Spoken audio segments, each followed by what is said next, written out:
نحمده ونصلي ونسلم على رسوله الكريم اما بعد۔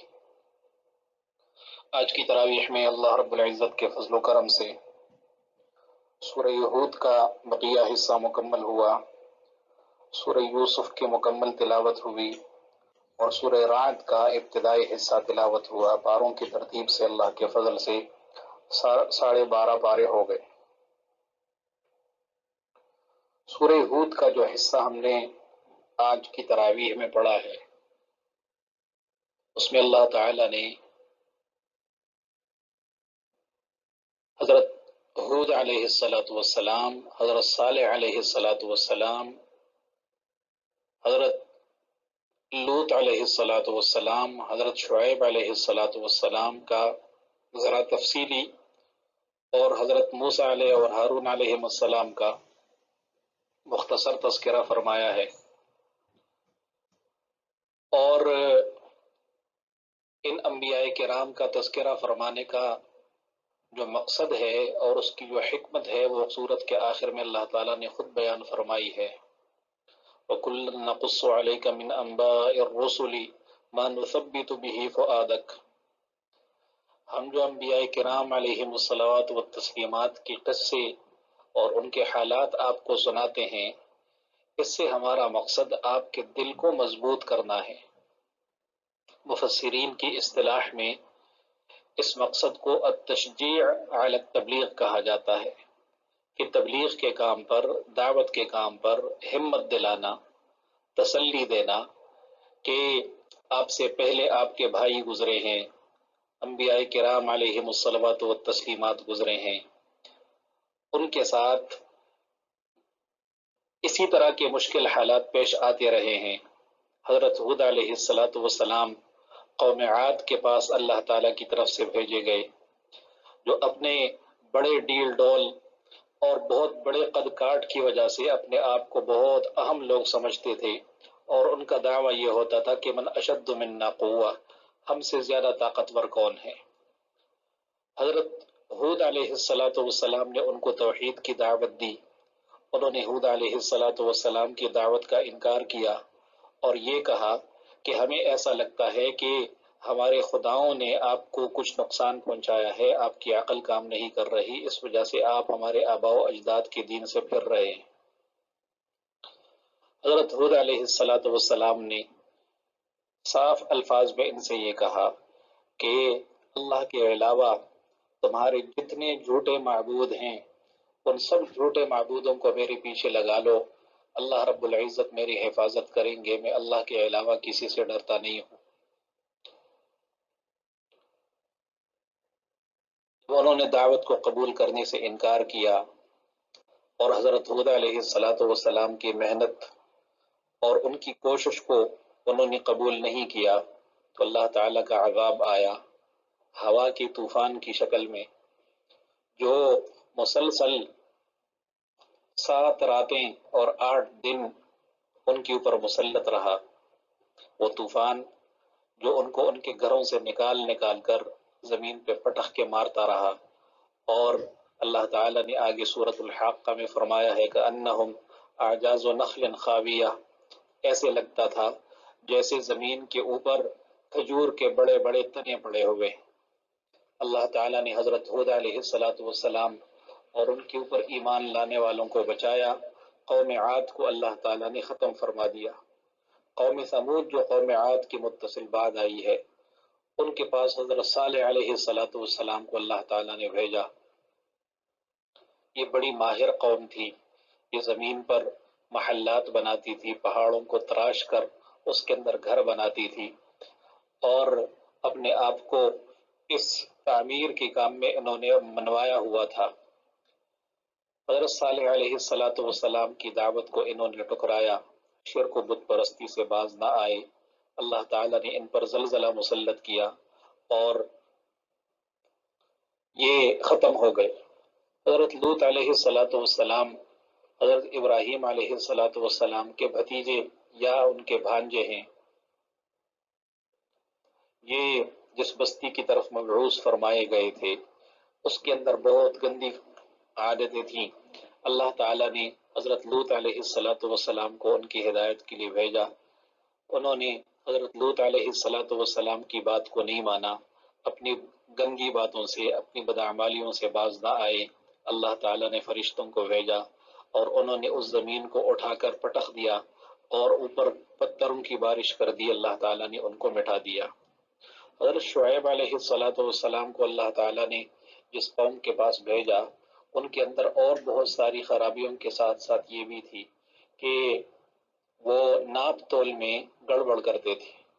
جب لینا ہوتا تھا تو زیادہ لینے کی کوشش کرتے تھے، دینا ہوتا تھا تو کم تول کر دیتے تھے، کم ناپ کر دیتے تھے، اور راستہ لوٹنا اور راستوں میں بیٹھ کر لوگوں کو ڈرانا دھمکانا، یہ ان کی بدعمالیاں تھی، شرک و بت پرستی اس کے اوپر تھی۔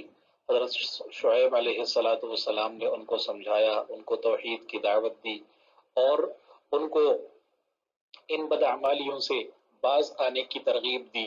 انہوں نے کہا کہ آپ تو بہت نیک آدمی ہیں، آپ تو بہت نمازی آدمی ہیں، کیا آپ کو یہ بات نہیں سمجھ آتی کہ آپ کے کہنے کی وجہ سے ہم اپنے باپ دادا کا دین کیسے چھوڑیں، اور ہم اپنے مال میں اپنی مرضی کے مطابق عمل کر رہے ہیں، اس کو ہم کیسے چھوڑ لیں؟ آج بھی ہمارے دلوں میں یہ بات بیٹھی ہوئی ہے کہ یہ مال ہمارا مال ہے۔ اصل میں یہ مال اللہ تعالیٰ کی امانت ہے، اور جو اللہ نے دیا ہوا مال ہے اس میں اللہ تعالیٰ کا حکم چلنا ضروری ہے۔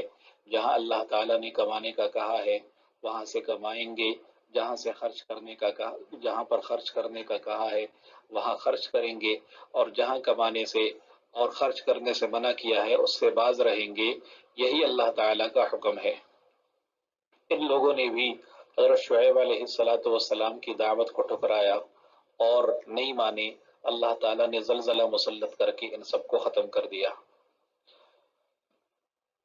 اللہ تعالیٰ فرماتے ہیں یہ دنیا فانی ہے، قیامت آنے والی ہے، اور قیامت کا دن ایسا ہوگا کہ یوم یأتی لا تکلم نفس الا بإذنہ، اللہ کی مرضی اور اللہ کی اجازت کے بغیر کوئی بات نہیں کر سکے گا، کوئی بات نہیں کر سکے گا۔ اور لوگ دو قسموں میں بٹ جائیں گے، ایک شقی ہوں گے، بدبخت ہوں گے، ایک سعید ہوں گے اور نیک بخت ہوں گے۔ جو شقی اور بدبخت ہیں، جنہوں نے کفر و شرک کیا اور اللہ رب العزت کی دین کو انہوں نے نہیں مانا، وہ ہمیشہ ہمیشہ جہنم میں رہیں گے، اور جو نیک بخت ہیں وہ ہمیشہ ہمیشہ جنت میں رہیں گے۔ میرے محترم بھائیو، یہ شقی اور سعید، یہ بدبخت اور نیک بخت کا جو وہاں فیصلہ ہوگا وہ فیصلہ دنیا کی زندگی کو دیکھ کر ہوگا۔ آج ہمیں طے کرنا ہے کہ ہم شقی بننا چاہتے ہیں، بدبخت بننا چاہتے ہیں یا نیک بخت بننا چاہتے ہیں۔ اللہ رب العزت پر کامل ایمان، آپ صلی اللہ تعالی علیہ وسلم کی کامل اتباع، آپ صلی اللہ علیہ وسلم کے لائے ہوئے دین کو اپنی زندگیوں میں انفرادی اجتماعی طور پر لانا، اس کے مطابق اپنی زندگیاں بنانا، اللہ اور اللہ کے رسول کی نافرمانیوں سے اپنے آپ کو بچانا، مخلوق کے حقوق ادا کرنا، لوگوں کی خدمت کرنا، اعمال صالحہ کا اہتمام کرنا، یہ اعمال اگر ہم کریں گے تو آج سے ہم سعداء میں اور نیک بختوں میں شامل ہو جائیں گے۔ اللہ تعالی ہم سب کو شامل فرما دے۔ اللہ تعالی نے اس سورت مبارک کے اندر ایک بہت بڑی دولت عطا فرمائی ہے، ایک بہت بڑی دولت ہے۔ اللہ تعالی فرماتے ہیں نماز کا اہتمام کرو، نماز کی پابندی کرو، نماز کا اہتمام کرو، یقیناً نیکیاں گناہوں کو مٹا دیتی ہیں، نیکیاں گناہوں کو مٹا دیتی ہیں۔ اس آیت کریمہ کے شان نزول میں مفسرین نے لکھا ہے کہ آپ صلی اللہ تعالی علیہ وسلم کے پاس ایک شخص حاضر ہوا اور اس نے ایک غلطی کا اعتراف کیا۔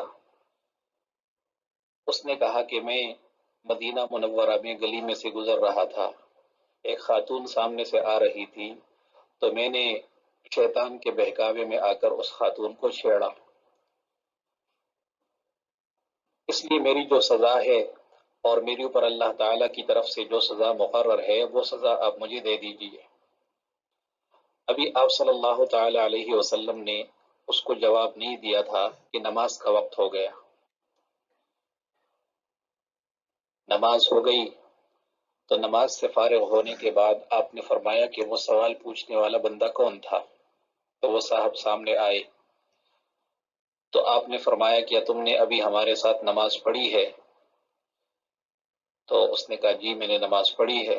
تو آپ صلی اللہ علیہ وسلم نے آیت تلاوت فرمائی، واقم الصلاۃ طرفی النہار وزلفا من اللیل، دن کے دونوں حصوں میں اور رات کے کچھ حصوں میں نمازوں کا اہتمام کرو، ان الحسنات یذہبن السیئات، یقیناً نیکیاں گناہوں کو مٹا دیتی ہیں۔ تو وہ صاحب کہنے لگے یا رسول اللہ کیا صرف میرے لیے ہے؟ آپ نے فرمایا نہیں، یہ میری تمام امت کے لیے ہے۔ کہنے کا مطلب یہ ہے کہ نیک اعمال سے اللہ تعالیٰ چھوٹی موٹی خطاؤں کو معاف فرما دیتے ہیں۔ چھوٹی موٹی خطائیں دن بھر ہم سے ہوتی رہتی ہیں، دن بھر ہم اپنی زبان کا غلط استعمال کرتے ہیں، اپنی آنکھوں کا غلط استعمال کرتے ہیں، اپنے کانوں کا غلط استعمال کرتے ہیں، اور ہمیں ان غلطیوں کا احساس تک نہیں ہوتا۔ جب نیک اعمال کریں گے اللہ تعالیٰ اس نیک اعمال کی برکت سے ہماری ان خطاؤں سے درگزر فرمائیں گے۔ اللہ تعالیٰ ہم سب کو اہتمام کی توفیق نصیب فرمائے۔ سورہ یوسف ہے، یہ قرآن کریم کی عجیب نرالی شان والی صورت ہے۔ اس صورت میں شروع سے لے کر آخر تک تفصیل سے اللہ تعالیٰ نے حضرت یوسف علیہ السلام کا سارا قصہ سنایا ہے۔ حضرت یوسف علیہ السلام کے قصے کے علاوہ اس صورت میں نہ جنت کا کوئی تذکرہ ہے، نہ جہنم کا کوئی تذکرہ ہے، نہ احکام کا کوئی تذکرہ ہے، بس پورا قصہ اللہ تعالیٰ نے تفصیل سے سنایا ہے، اور اس کے اندر بے حساب حکمتیں، بے حساب حکمتیں۔ میں چند ایک عرض کر دیتا ہوں اس سے پہلے۔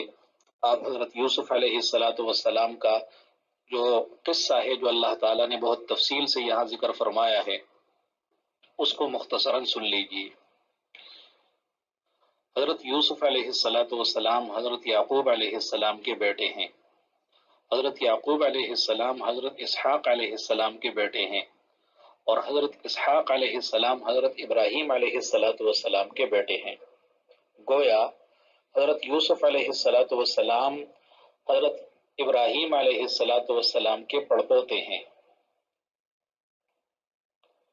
حضرت یعقوب علیہ السلام کے 12 بیٹے تھے، 10 بیٹے ایک اہلیہ سے اور 2 بیٹے حضرت یوسف اور بنیامین کی دوسری اہلیہ سے تھے۔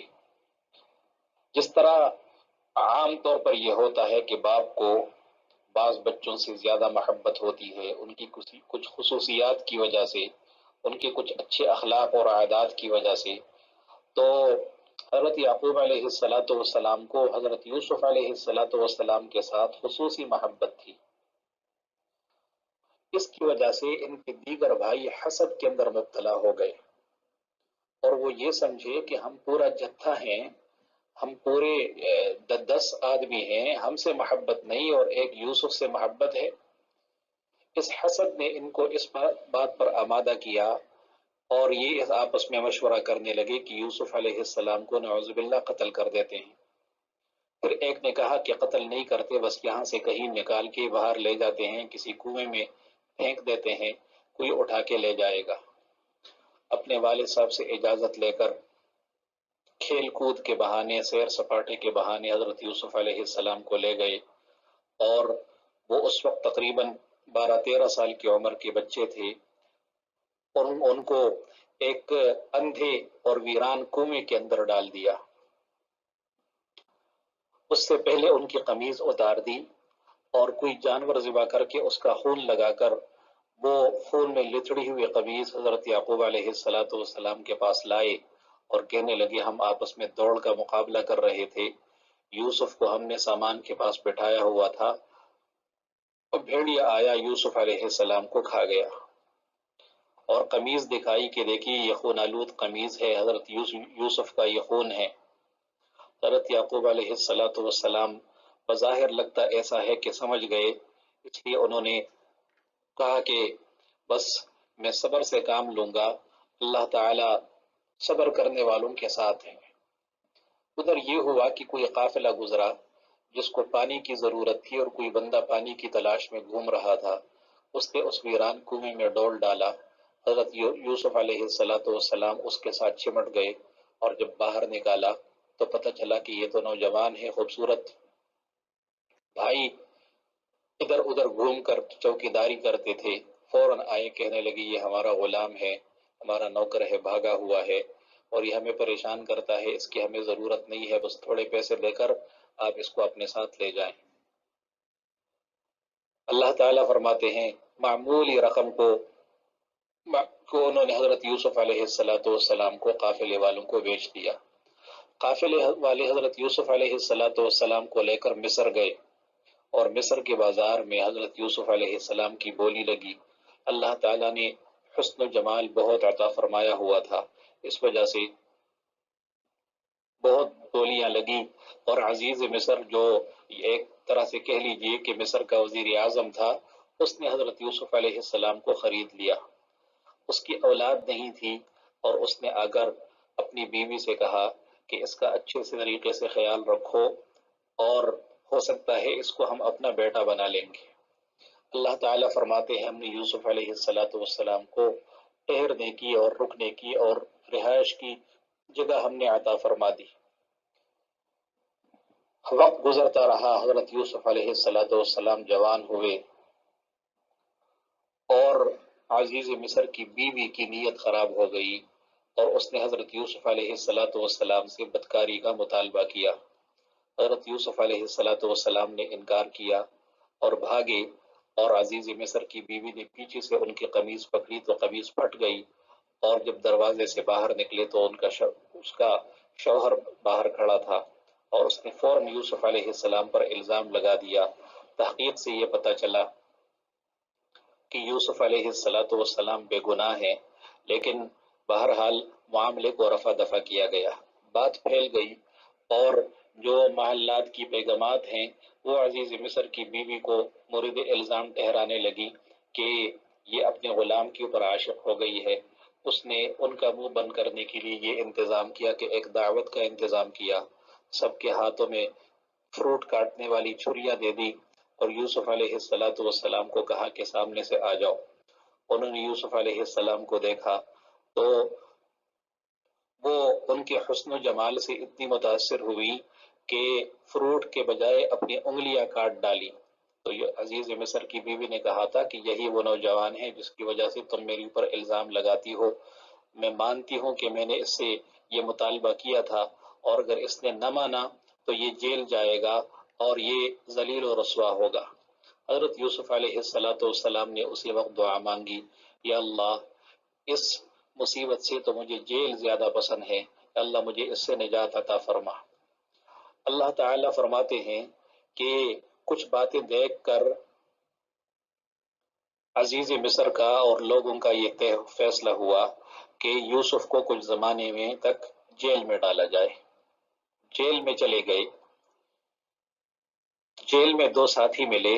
اللہ تعالیٰ نے حضرت یوسف علیہ السلام کو بطور معجزہ کے خوابوں کی تعبیر کا بہت اچھا علم دیا تھا، بہت بہترین خواب کی تعبیر بتاتے تھے۔ تو دو ساتھیوں نے کہا کہ ہم نے خواب دیکھا ہے، ایک نے خواب دیکھا ہے کہ میں انگور سے شراب نچوڑ رہا ہوں، دوسرے نے کہا کہ میرے سر پر ٹوکری کی ہوئی روٹیوں کی اور اس میں سے پرندے روٹیاں نوچ نوچ کے کھا رہے ہیں۔ حضرت یوسف علیہ السلام نے یہ مناسب سمجھا کہ یہ موقع ہے، اس موقع پر ان کو توحید کی دعوت دینی چاہیے۔ جب یہ غرض مند آدمی ہیں اور ضرورت کی وجہ سے میرے پاس آیا ہے تو یہ موقع ہے ان کے ساتھ دعوت کی بات کرنی چاہیے۔ پہلے تو ان کی تسلی کر دی کہ اگلے وقت کا کھانا آنے سے پہلے پہلے تم لوگوں کے خواب کی تعبیر بتا دوں گا، اور پھر بتایا کہ یہ جو خوابوں کی تعبیر کا علم ہے یہ مجھے اللہ نے دیا ہے، اللہ نے مجھے یہ علم دیا ہے، اور پھر اللہ کا بہترین انداز میں تعارف کرایا، اللہ کون ہے، اللہ کون ہے، اور اللہ رب العزت کے ساتھ شرک کرنے والوں کی عقلی طور پر تردید فرمائی، اور ان کو یہ بات سمجھائی کہ کیا ایک وحدہ لا شریک خدا بہتر ہے یا بہت سارے بکھرے ہوئے خدا بہتر ہیں؟ اور ان کو یہ بات سمجھائی کہ جو لوگ اللہ کو چھوڑ کر اس کے ساتھ دوسروں کو شریک بناتے ہیں ان کے پاس شرک کے اوپر کوئی دلیل نہیں ہے، کوئی دلیل نہیں، بغیر دلیل کے وہ یہ بات کرتے ہیں۔ اس کے بعد ان کو خواب کی تعبیر بتائی، شراب نچوڑنے والے کو کہا کہ تم رہا ہو جاؤ گے، واپس اپنے کام پہ لگ جاؤ گے، اور دوسرے کو کہا کہ تمہیں سولی پہ چڑھا دیا جائے گا اور پرندے تمہارا گوشت نوچ کھائیں گے۔ رہا ہونے والے سے کہا کہ جب تم بادشاہ کے پاس پہنچو تو میرا بھی تذکرہ کر دینا کہ جیل میں ایک بے سر و سامان، ایک بے سہارا قیدی ہے۔ شیطان نے اس شخص کو وہ بات بھلا دی، یہاں تک کہ کافی سال گزر گئے۔ کافی سال گزرنے کے بعد بادشاہ کو خواب آیا، اور وہ خواب ایسا تھا کہ تعبیر بتانے والوں نے اس کو ایسی اوٹ پٹانگ خواب بتایا اور ان کو تعبیر نہیں آیا، تو فوراً اس شخص کو یاد آیا کہ اوہو، جیل میں تو فلاں صاحب جو ہیں یوسف، وہ بہترین تعبیر بتاتے ہیں، اس نے کہا مجھے بھیجیے، میں تعبیر پوچھ کے آ جاتا ہوں۔ یوسف علیہ السلام کے پاس آیا۔ حضرت یوسف علیہ السلام نے کسی بھی قسم کی ناراضگی کا اظہار کیے بغیر خواب کی تعبیر بتا دی، اور تعبیر یہ بتائی کہ اصل میں اس خواب میں مستقبل کی نشاندہی ہے، مستقبل کی طرف اشارے ہیں کہ 7 سال تک خوب فصل ہوگی، اس کے بعد 7 سال تک بدترین قحط سالی ہوگی، اور اس 7 سالوں کے بعد پھر جو اگلا 8واں سال ہوگا، پھر اس سال کے اندر پھر ہریالی ہو جائے گی، اور ساتھ ساتھ تدبیر بھی بتائی کہ پہلے 7 سالوں میں جو خوب فصل ہوگی تو زیادہ سے زیادہ فصل اگاؤ، اور جتنی فصل ضرورت ہے، جتنا استعمال ہے تو وہ تو استعمال کرو، اور باقی فصل کو، باقی اناج کو محفوظ رکھو تاکہ 7 سال جو قحط والے ہیں ان کے اندر وہ کام آ سکے۔ جب بادشاہ کو پتا چلا کہ ایسا بہترین آدمی جیل میں پڑا ہوا ہے تو کہا فوراً میرے پاس لے آئیے۔ حضرت یوسف علیہ السلام کے پاس بندہ آیا، بادشاہ صاحب بلا رہے ہیں۔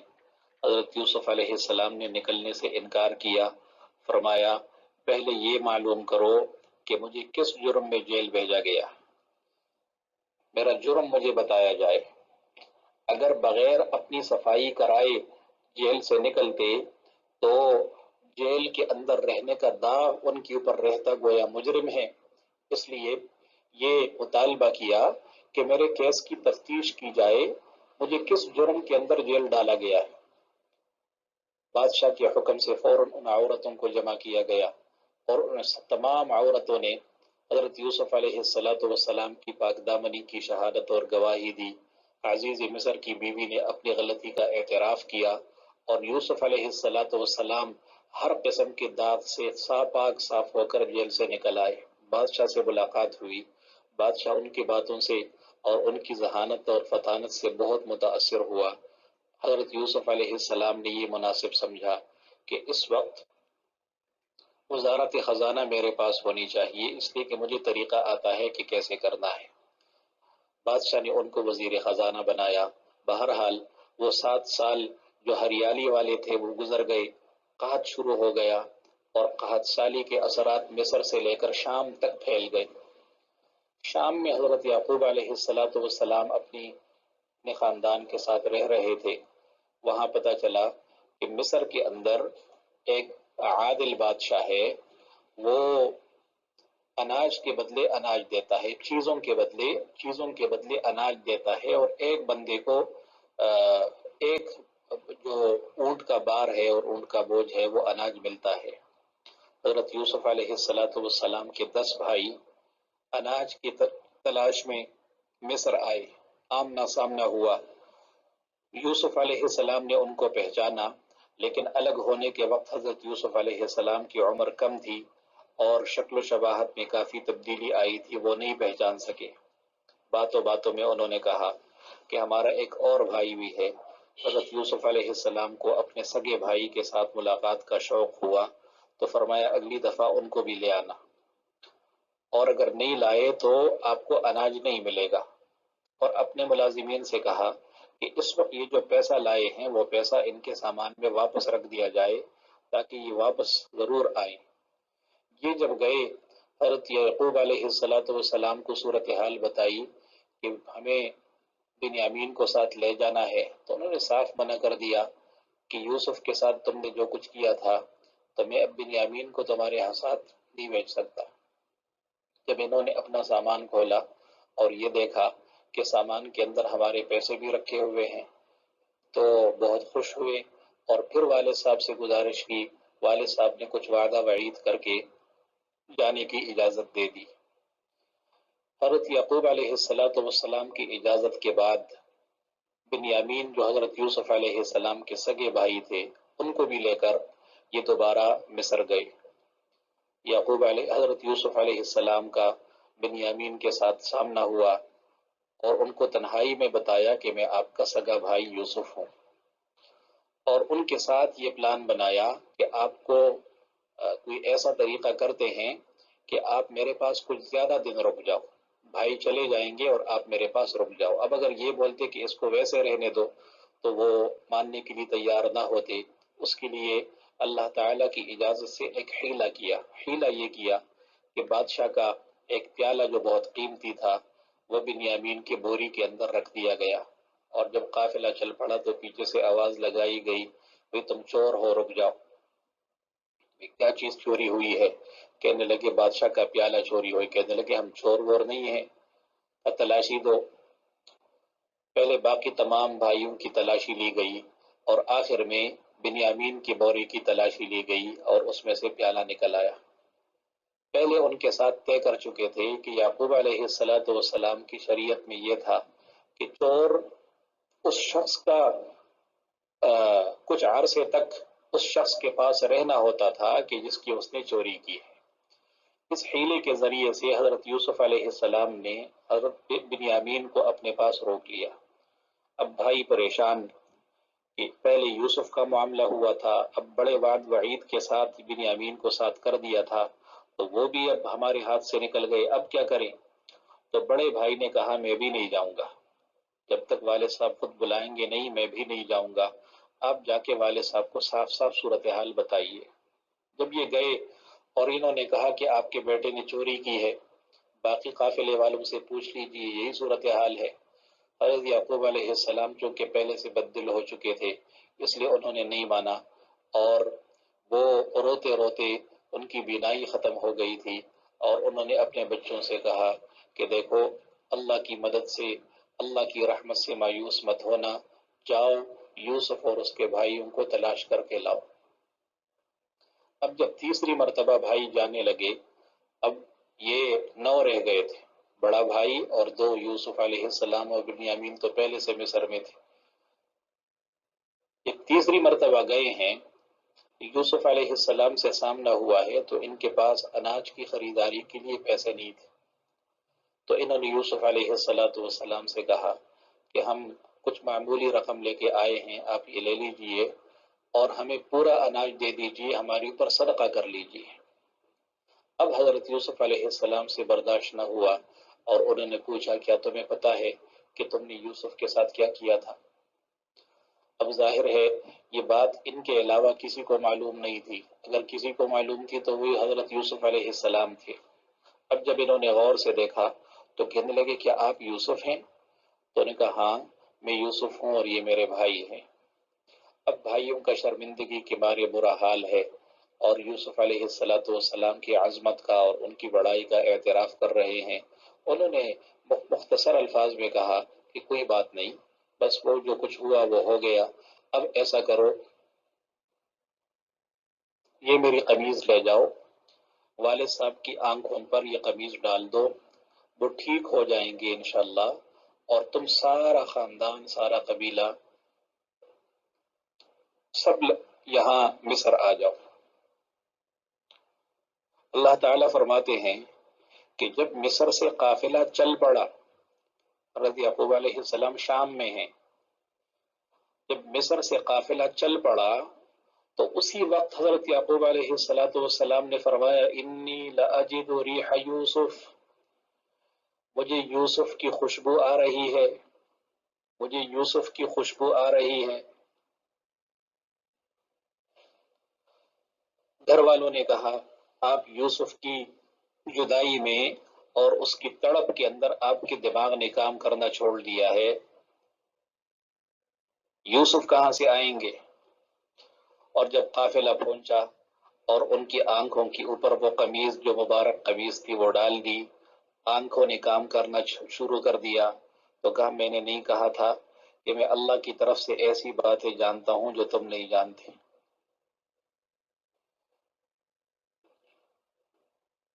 حضرت شیخ سعدی رحمۃ اللہ تعالی علیہ مشہور فارسی کے شاعر گزرے ہیں. انہوں نے بہت عجیب بات ارشاد فرمائی ہے اس موقع کی مناسبت سے. حضرت شیخ سعدی رحمۃ اللہ علیہ فرماتے ہیں کہ یکی پرسید ازاں گم کردہ فرزند، کہ اے روشن گوہر پیرے خردمند، ز مصرش بوئی پیراہن شنیدی، چرا در چاہ کنعانش ندیدی، بگفتم امثال ما برق جہان است، دم پیدا و دیگر دم نہان است، گہے بر تار میں اعلی نشینم، گہے بر پشت پائے خود نبینم. حضرت شیخ سعدی رحمۃ اللہ علیہ فرماتے ہیں کہ کسی نے حضرت یعقوب علیہ السلام سے پوچھا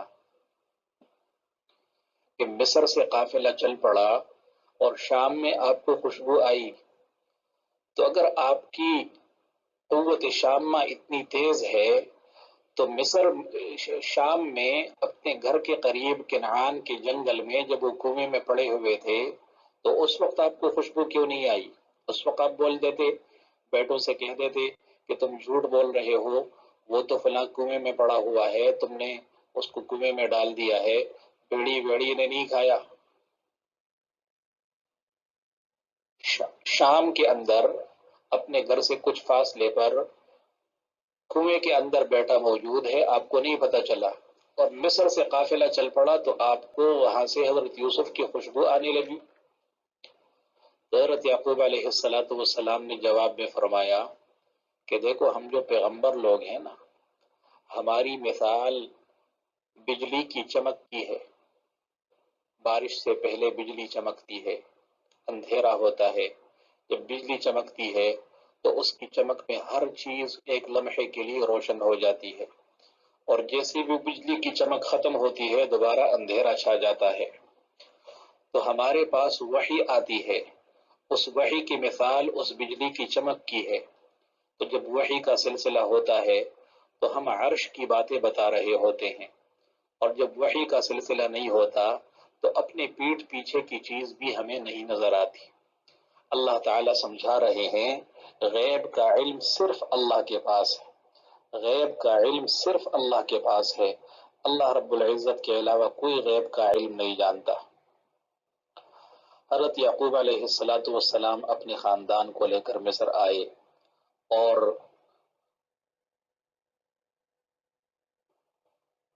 حضرت یوسف علیہ السلام نے ان کو اپنے ساتھ تخت پہ بٹھایا، اور قانون کے مطابق انہوں نے یوسف علیہ السلام کے سامنے سب نے سجدہ کیا. حضرت یوسف علیہ السلام نے فرمایا ابا یہ میرا وہ خواب ہے جو میں نے بچپن میں دیکھا تھا، اللہ نے آج اس کو سچا کر دکھایا. یہاں ایک بہت اہم بات بتانے والا ہوں، بہت توجہ سے سنیے. اللہ تعالی حضرت یوسف علیہ السلام کے بارے میں فرماتے ہیں کہ انہوں نے یعقوب علیہ السلام سے کہا وقد احسن بی اذ اخرجنی من السجن وجاء بكم من البدو من بعد ان نزغ الشیطان بینی وبین اخوتی. اللہ نے میرے ساتھ احسان کیا کہ مجھے جیل سے نکالا اور آپ کو دیہات سے شہر میں لے آیا، بعد اس کے کہ شیطان میرے اور میرے بھائیوں کے بیچ میں حالات خراب کر چکا تھا. علماء فرماتے ہیں دیکھیے حضرت یعقوب علیہ السلام کے اس صاحبزادے نے اپنی زندگی میں کتنی صعوبتیں دیکھی. بچپن میں کنویں میں ڈالا جانا، اور قافلے کے ہاتھ پکڑا جانا، اور مصر کے بازار میں بکنا، غلامی کی زندگی گزارنا، سالوں تک جیل کی ہوا کھانا، یہ ساری تکلیفیں ان کی زندگی میں آئی تھی. لیکن جب اللہ تعالیٰ کا شکر ادا کر رہے ہیں تو ان تکلیفوں کو یکسر بھلا دیا، یکسر بھلا دیا، اللہ کے احسانات کو یاد کر رہے ہیں. یہ ہوتے ہیں اولو العزم لوگ، یہ ہوتے ہیں بڑے لوگ، یہ ہوتے ہیں اللہ تعالیٰ کے کامل لوگ، اللہ کے احسانات کو یاد کر رکھا اور اللہ تعالیٰ کی طرف سے آنے والی آزمائشوں کو یکسر بھلا دیا۔ پھر آگے جو دعا مانگی ہے اس دعا کے اندر بھی اسی کا تذکرہ ہے، رب قد آتیتنی من الملک، یا اللہ آپ نے مجھے بادشاہت عطا فرمائی، وعلمتنی من تأویل الاحادیث، اور آپ نے مجھے خوابوں کی تعبیر کا علم دیا، فاطر السماوات والارض، اے آسمان و زمین کے پیدا کرنے والے، انت ولی فی الدنیا والآخرہ، دنیا اور آخرت دونوں میں تو ہی میرا کارساز ہے، توفنی مسلمہ، مجھے اسلام کی حالت میں وفات دے، وَأَلْحِقْنِي بِالصَّالِحِينَ، اور نیک لوگوں کے ساتھ مجھے شامل فرما دے۔ دیکھیے اس میں تکلیفوں کا کوئی تذکرہ نہیں، تکلیفوں کا کوئی تذکرہ نہیں، اللہ کے احسانات کو یاد رکھ رہے ہیں۔ اللہ تعالی رسول اللہ صلی اللہ تعالی علیہ وسلم کو حضرت یوسف علیہ السلام کا قصہ سنا رہے ہیں۔ یہ قصہ مکہ میں سنایا گیا، مکہ میں یہ قصہ سنایا گیا، مکہ والوں کا اور آپ صلی اللہ علیہ وسلم کا معاملہ ایک جیسا تھا۔ مکہ والوں نے آپ کو مکہ سے نکالا، بھائیوں نے یوسف کو گھر سے نکالا، حضرت یوسف مصر گئے، آپ مدینہ گئے، یوسف علیہ السلام کے بھائی آخر میں پچھتائے، آپ کے جو مکہ مکرمہ کے آپ کے خاندان اور آپ کے قبیلے اور آپ کے علاقے کے لوگ تھے، یہ بھی فتح مکہ کے بعد گردن جھکا کر آپ کے سامنے بیٹھے رہے تھے۔ حضرت یوسف علیہ السلام نے کھلے دل سے بھائیوں کو معاف کیا، آپ صلی اللہ علیہ وسلم نے بھی بالکل وہی جملہ، لا تثریب علیکم اليوم اذهبوا فانتم الطلقاء، آج تم پر کوئی پکڑ نہیں ہے، جاؤ تم سب آزاد ہو، حضرت یوسف علیہ السلام کی یاد تازہ کر دی۔ اس صورت میں اللہ تعالیٰ آپ صلی اللہ علیہ وسلم کی حقانیت اور سچائی کو بھی بیان فرما رہے ہیں کہ دیکھیے قرآن کریم اللہ تعالیٰ کی سچی کتاب ہے، آپ صلی اللہ علیہ وسلم اللہ کے سچے رسول ہیں، ورنہ آپ صلی اللہ علیہ وسلم کسی مدرسے نہیں گئے، کسی اسکول نہیں گئے، کسی جگہ آپ نے علم حاصل نہیں کیا، لیکن تمام جزیات کے ساتھ حضرت یوسف علیہ السلام کا واقعہ ایک ایک تفصیل کے ساتھ اللہ تعالیٰ نے آپ کی زبانی ہمیں میں سنوا دیا۔ یہ آپ کی سچائی کی اور قرآن کریم کی حقانیت کی دلیل بھی ہے۔ اس صورت میں اور بھی کئی اہم مضامین ہے، بات بہت لمبی ہو گئی، اللہ تعالی ہم سب کو قرآن حکیم کی صحیح سمجھ نصیب فرمائے۔ وآخر دعوانا الحمد للہ رب العالمین۔